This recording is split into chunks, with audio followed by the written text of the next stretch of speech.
Hey guys, leave a like, comment, and subscribe.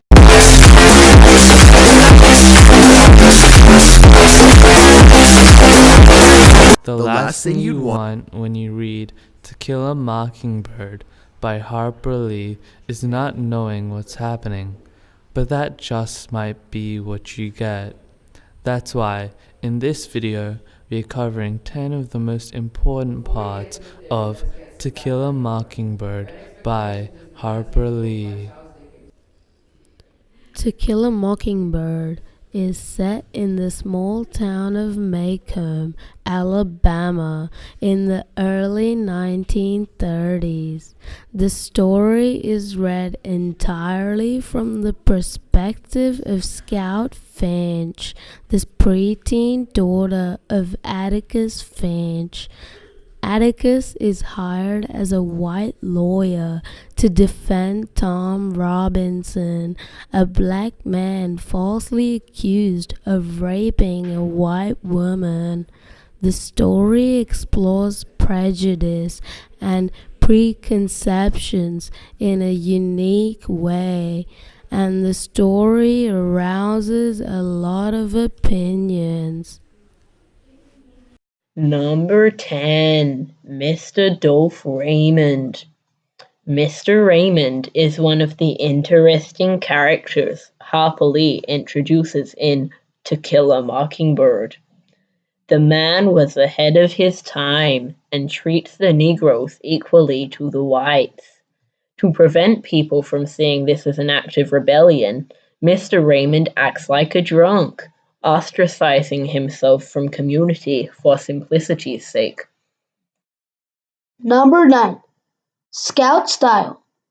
Likely one of the most unique characters, Harper Lee's Scout Finch is somewhat a revolutionary.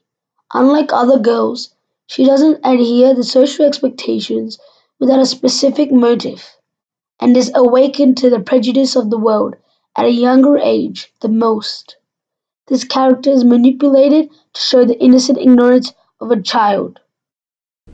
Number 8. Time/Era. The time that To Kill a Mockingbird is set in plays a crucial role in understanding the story. The book is set in the 1930s, right in the middle of the Great Depression. The Great Depression started in 1929 and ended in 1939. It was an economic depression which was started by a stock market crash. The unemployment rate rose to 25% and homelessness increased. Evidence of the Great Depression is shown all throughout To Kill a Mockingbird by Harper Lee. Number 7. Racism and Exploration. To Kill a Mockingbird explores racism and the effects of it. Despite Atticus being forced to defending a black man, he's still threatened and ostracized by the general community. Number 6. Go ahead. Shoot all the Blue Jays you want, if you can hit 'em. But remember, it's a sin to kill a mockingbird. After Atticus told Scout that it was a sin to kill a mockingbird, she went to Maudie Atkinson, as she didn't understand what it meant. Miss Maudie Atkinson explained to Scout that mockingbirds don't do one thing but make music for us to enjoy. They don't eat up people's gardens, don't nest in corn cribs. They don't do one thing but sing their hearts out for us. That's why it's a sin to kill a mockingbird. This quote means that you shouldn't hurt someone who hasn't done anything to you. Number 5. Dill is a character. Dill is Jem and Scout's summer neighbor and friend.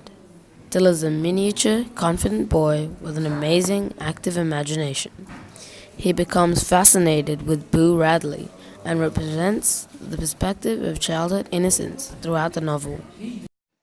Number 4, Atticus is a character.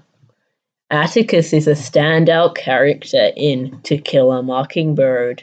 Despite the story being told through his daughter's perspective, it is largely telling his story of defending a Negro. Atticus is an incredibly kind character and is selfless beyond belief. Hence, as a lawyer, he stepped up to the challenge of the case, even if it had dramatic consequences for him and his family. Number 3. Style. Harper Lee's style in To Kill a Mockingbird is very evident. The book is both controversial and sophisticated. The way Lee uses language and phrases from where the book is set, Alabama, provides an insight to her style. She uses Southern language throughout To Kill a Mockingbird, as the book is set in the South. An example of this is how Jem pronounces words such as morning and looking. Dropping the G on the end of the words is common in Southern American English. Number 2. Variety of events. Perhaps one of the most distinguishing features of To Kill a Mockingbird is the variety of events. Instead of following a simplistic storyline, Lee discusses innocence, love, ignorance, racism, sexism, suspicion, camaraderie, mental stability, stereotypes, and much more. Lee avoids solving many of these issues to allow the reader to form their own opinion, which is why the book is so controversial. Some people admire the thought provocation, whereas some find the book monotonous due to the lack of unrealistic outlandish. Before we continue to number 1, we would like to make an honorable mention. Jem as a character. Through Harper Lee's story, Scout's brother Jem is always there for her. Through this character, Lee communicates the story of maturing and having less time for previous fixations. The character of Jem also focuses on bravery and courage and what it is. Jem's view on courage changes from being as shallow as thinking courage was a man with a gun in his hand to something far more complex. Ultimately, Jem adds another layer of complexity to the story. And finally, number 1. Lack of resolution. One of the particularly interesting things about To Kill a Mockingbird is its inconclusivity. The book ends somewhat abruptly, allowing the reader to finish the story in their own fashion. The deep meaning of the book makes it particularly easy to do this without further prompt. So leave a like, comment, and subscribe.